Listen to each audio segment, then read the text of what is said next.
Hey, this is Sammy Reinstein, and you're listening to Conversation Starters. On this show, we talk all about bringing conversations back to B2B marketing and selling. Because if there's one thing we know about doing business in the revenue era, it's that the best customer experience wins. Season 3 of Conversation Starters is brought to you by Really Good Sales Plays, a landing page built to inspire your sales team, whether they're inbounding, outbounding, or managing a deal. These plays are proven to generate pipeline and close deals, so you can celebrate more wins. Check them out at drift.ly/salesplays. Now, to the episode. Sammy, remember back to the beginning of the season when I had you do a live podcast recording? Yeah, I remember How could you forget that one? I came back from a month off for sabbatical, and Elizabeth was like, welcome back. So for our first episode, it's going to be live. Surprise! Surprise! But it went great. And it was on Goldcast. And we at Drift use Goldcast for all of our virtual events. So webinars, live podcasts, and other of our bigger conferences like Rev Growth. And I've just been so interested in Goldcast and the whole product that I thought, why don't we talk to an events person, someone in Goldcast, on how they think about the ROI of events, continuing conversations, and using events at every stage of the funnel. Yeah. So today I'm really excited to talk to Kelly Cheng, who is the head of marketing and growth at Goldcast. And like we mentioned, Goldcast is a revenue-driven event marketing platform. She's going to talk to us all about how marketers and sellers can and should think about branded events. Like Elizabeth said, at every stage of the customer journey, at every stage of the funnel. So let's get into it. But first, one more thing. Oh, I have a conversation starter for you, Sammy. Ooh, okay. What is it this time? What is your go-to karaoke song? I know you have one. You probably have like 3. I have to say that Breaking Free from High School Musical, like, really gets the crowd going because you can get a friend up there. You're not as nervous. Yeah, sing along. Everyone knows it. Is it really hard to sing? Yes. Do you not realize how hard it is to sing until you're up there in front of everyone? Also, yes. But I will be sure to ask Kelly as well what her favorite karaoke song is. Interested to see her answer. So before we dive in, Kelly, we are starting season 3 by asking some conversation starters ourselves. Yeah. Just to break the ice, start the conversation, if you will. So not to put you on the spot, but our conversation starter for you is, what is your go-to karaoke song? Oh, my go-to karaoke song. You know, I'm a huge Taylor Swift fan, but I've got to say, Build Me Up Buttercup is like the best karaoke song for me. That's a great one. Yeah. Gets the crowd going. Yeah, it's not too long.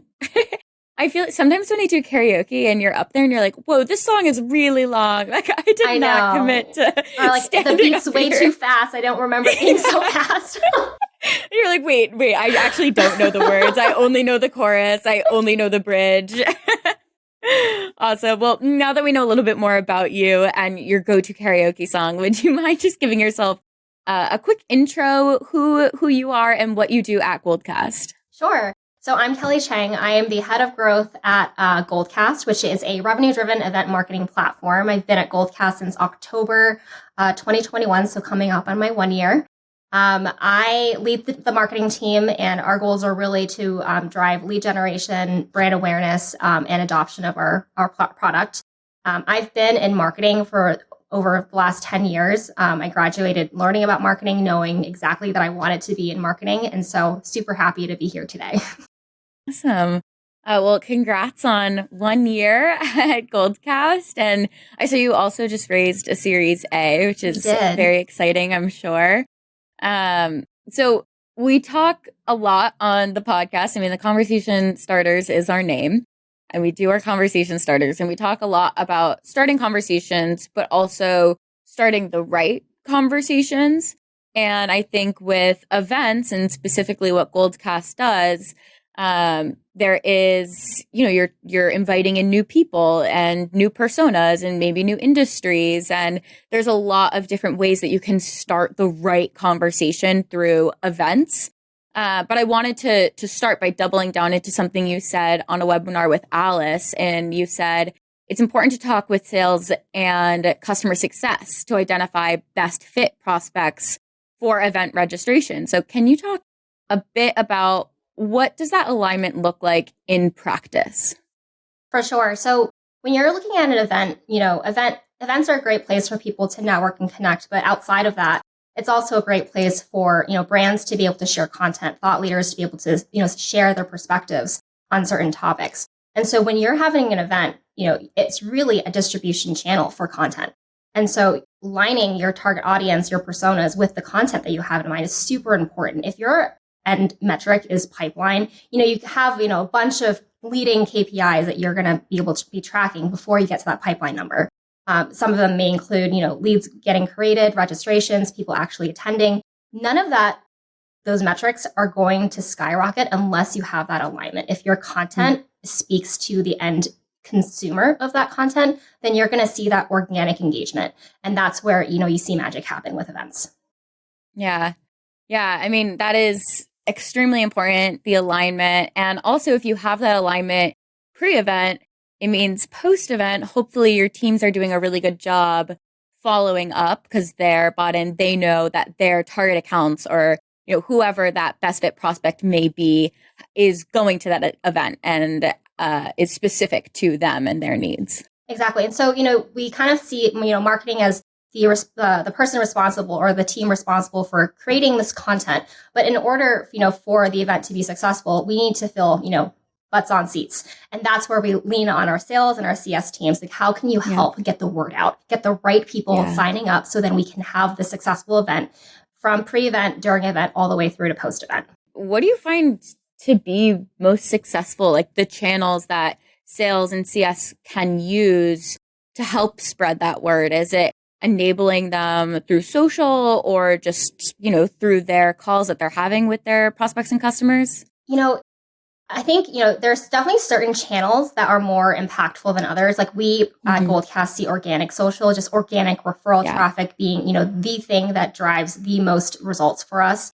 But it's also just identifying the right opportunities. If you're, if a CSM is having a QBR call and it's going really well, it might be a good opportunity to, invite them to an event or ask for a G2 review. So just really being in tune with, how the response is and finding opportunities within that conversation to plug your CTAs. It is an art, and you do have to kind of go through experiences to understand how to identify those opportunities. But when you are able to identify those opportunities and scale it that way, you're not only going to get a successful event registration numbers, but you're also going to get this amazing kind of like bond between your brand and like your customers. Yeah, and speaking of, so we're starting the right conversations, right? We have that alignment with customer success and sales, and we have that best fit prospect, and we are encouraging and enabling sales and CS to get people to the event.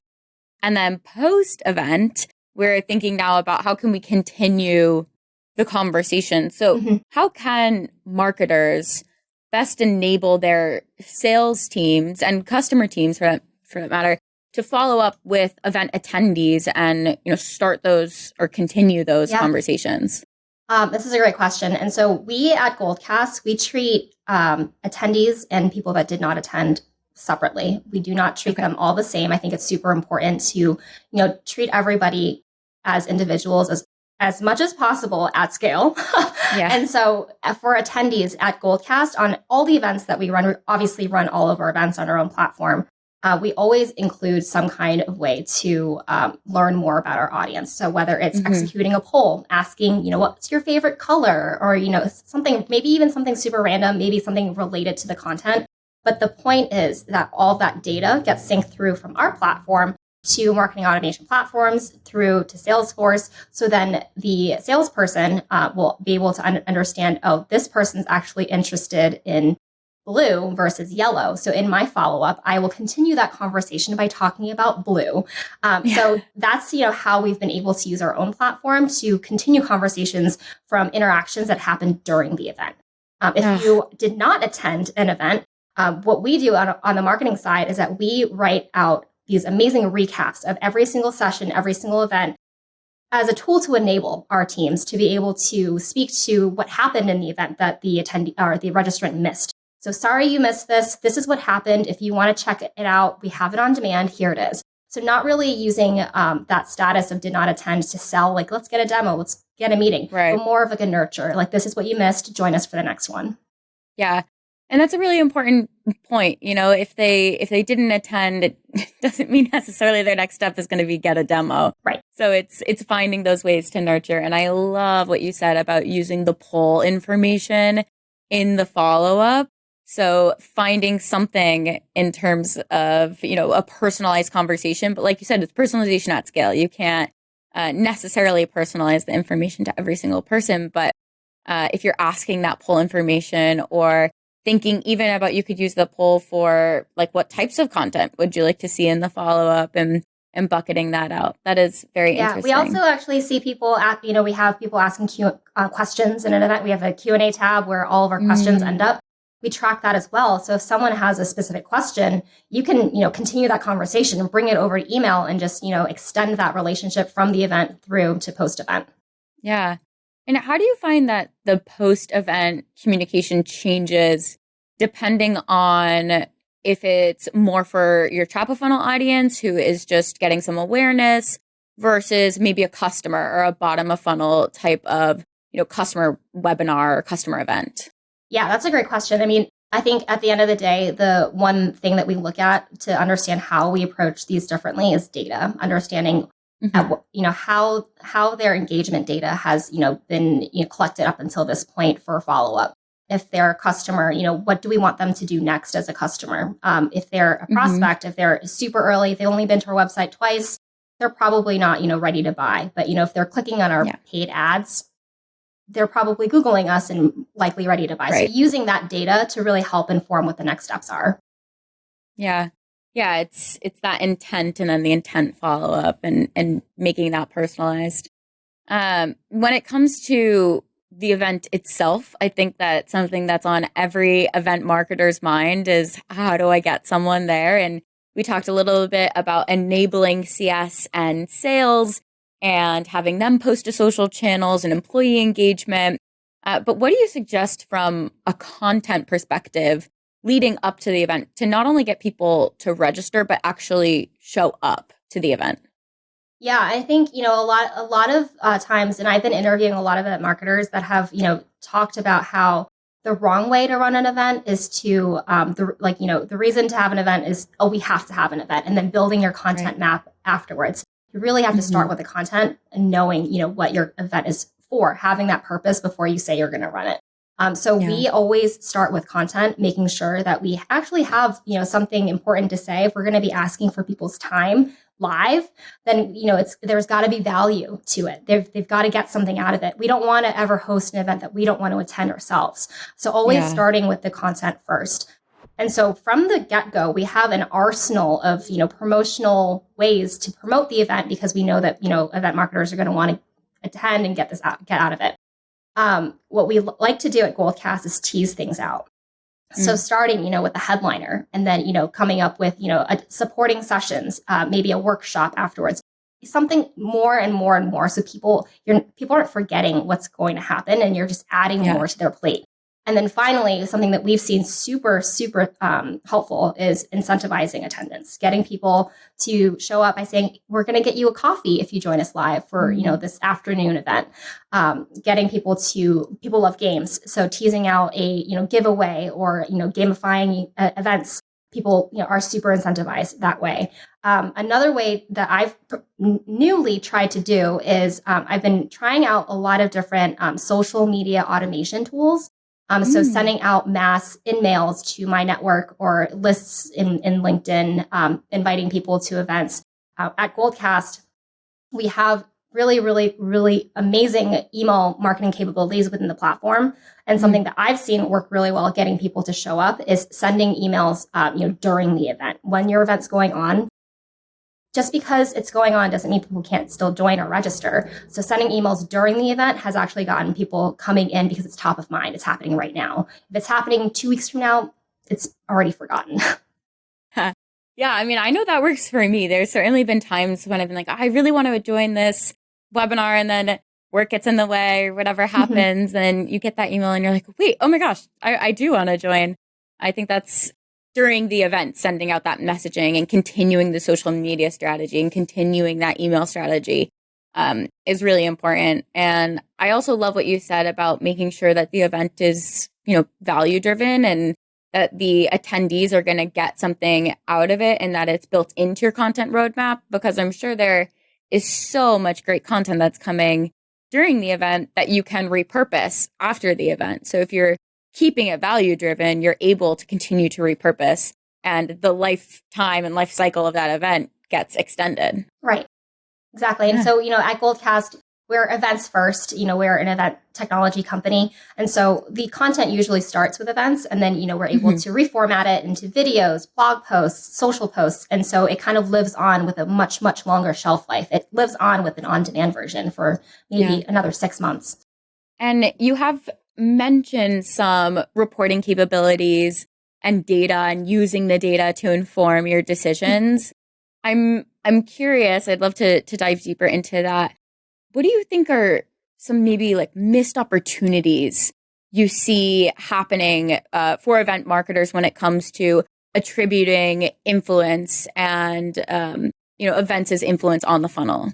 Something that I think that is a huge miss is when people register but don't attend, and people kind of remove the event as part of anything that drives pipeline. But that is another touch point. And maybe it's not as a high intent touch point as someone that's attended, but someone still made an effort to register, and they didn't do that by mistake. And so I think a lot of the times people just assume that if they did not attend, they're not worth looking at. Maybe they're the new t-shirt leads of events.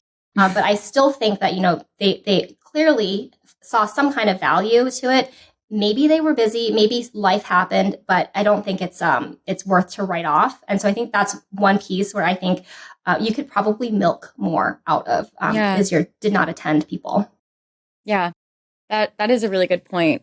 And how, for event marketers, how do you suggest maybe they socialize the information and the data that comes out of events to the broader organization? So at Goldcast, we do postmortems for every major event that we do, and in a postmortem, it's really an environment, a forum where stakeholders in an event can come together and really talk candidly about things that went well, celebrate those things, and then talk blamelessly about things that didn't go well, and make actionable takeaways from things that did not go well. And so coming out of that postmortem, we'll typically have data sets to kind of analyze and sort of understand if there are any dots that we connect based off of poor performance with what we did and how we can improve moving forward. But after we do all of that and we have our takeaways and for what we do next to improve, we're always trying to one up our next event. Is that we share that with the rest of our organization through Slack with either a Loom video or a slide deck or a Notion document just to outline this is what happened and this is the key takeaways.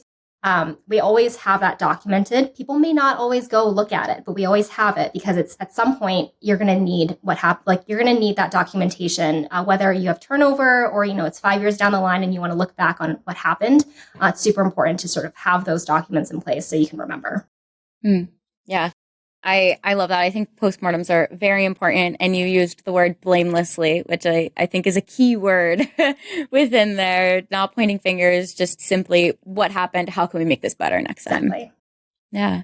And you mentioned you joined Goldcast a year ago. So somewhat on the heels of the pandemic. And of course, there has been a massive shift to digital. And I'm sure you have felt that very hard at Goldcast in helping companies transform their events to being virtual and now hybrid.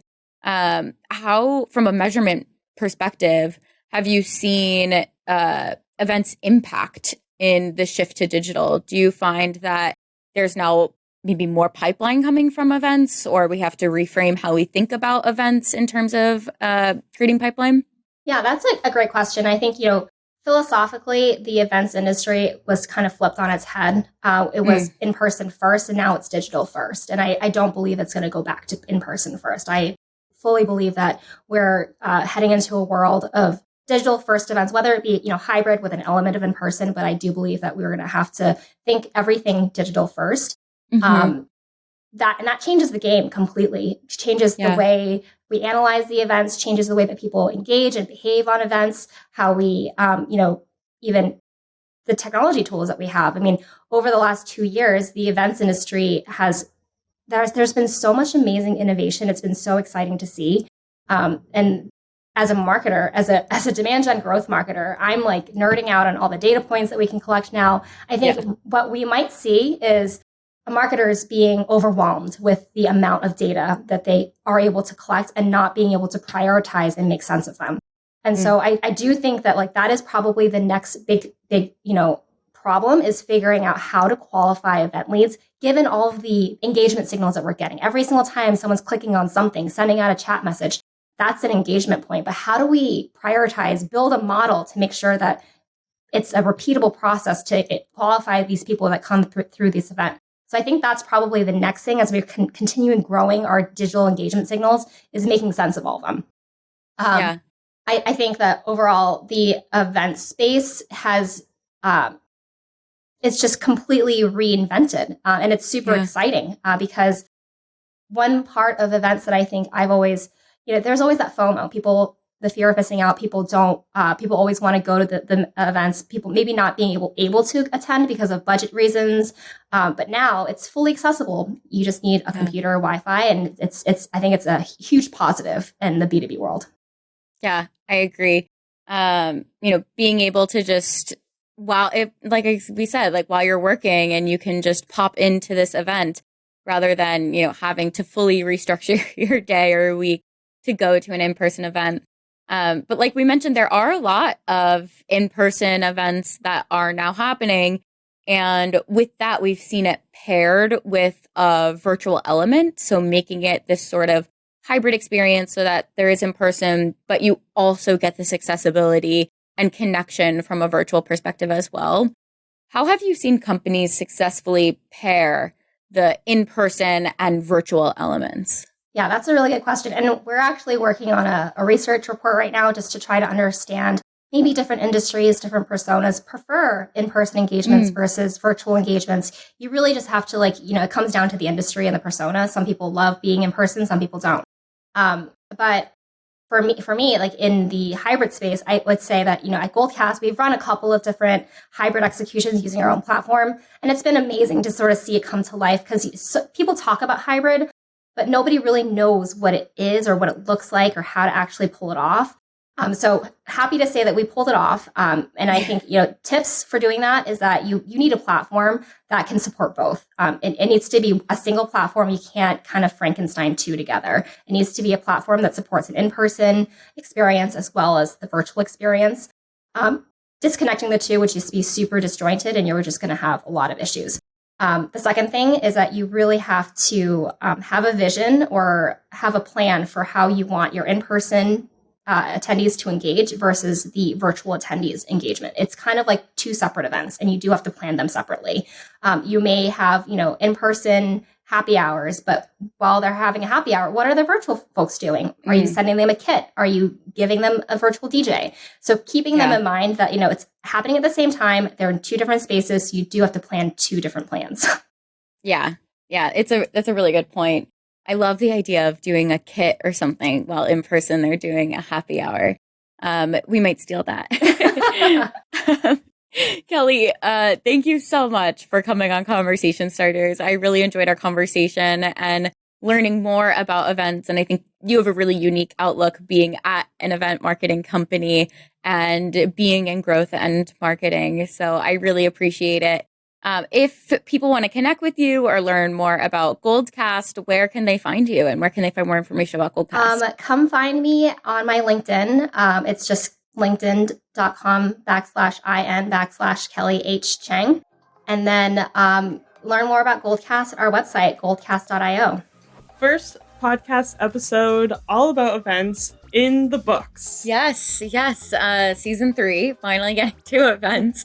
But Kelly covered every phase of events, so we got it all in one. It's true. Starting conversations before events, continuing the conversation, enabling your teams, measurement, postmortems.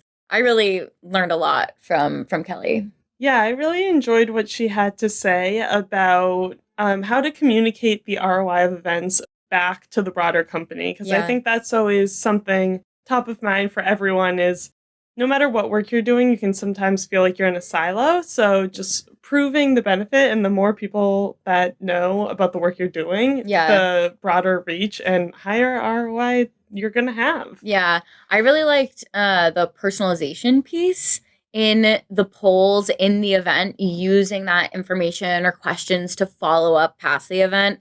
I think that that's a really nice personalization piece that you can use during the event and then continue the conversation. Yeah, exactly. Starting the conversation in the event, continuing, getting to that next deeper level once you're having these one-on-ones. Awesome. Well, we hope you enjoyed the episode as much as we did, and stay tuned for next week. Thanks so much for listening to Conversation Starters. If you liked this episode, please leave us a 6-star review by clicking the link in the show notes. And hit subscribe so you never miss another one. You can connect with me on Twitter at Sammy Reinstein and follow all of our shows at Drift Podcasts.